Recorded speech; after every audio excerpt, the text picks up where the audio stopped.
নমস্কার। আমার আজ নিবেদন খুবই জনপ্রিয় একটি কবিতা,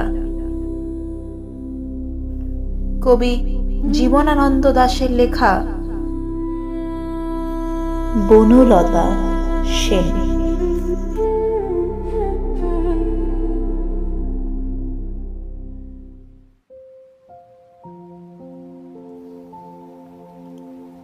হাজার বছর ধরে আমি পথ হাঁটিতেছি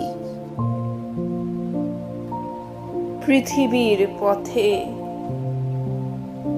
সিংহল সমুদ্র থেকে নিশীথের অন্ধকারে, মালয়ে সাগরে অনেক ঘুরেছি আমি।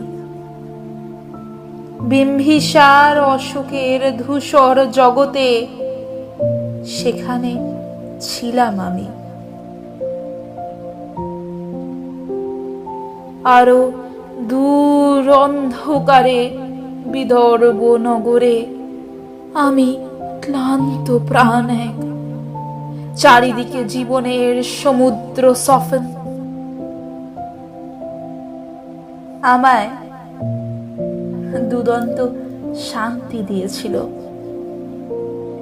নাটোরের বনলতা সেন।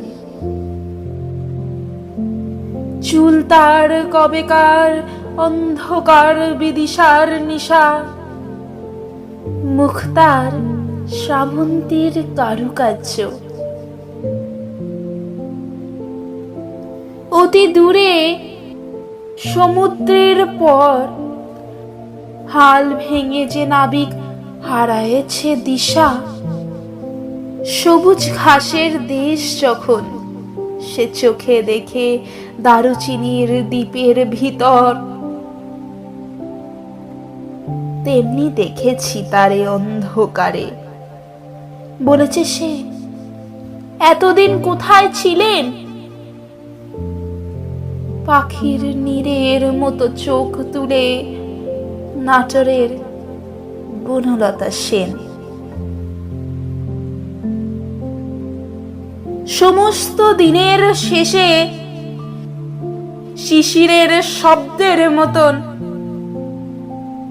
সন্ধ্যা আসে। ডানার রৌদ্রের গন্ধ মুছে ফেলেছিল। পৃথিবীর সব রং নিভে গেলে পাণ্ডুলিপি করে আয়োজন, তখন গল্পের তরে জোনাকির রঙে ঝিলমিল। সব পাখি ঘরে আসে, সব নদী ফোরায় এ জীবনের সব লেনদেন। থাকে শুধু অন্ধকার, মুখোমুখি বসিবার বনলতা সেন। ধন্যবাদ।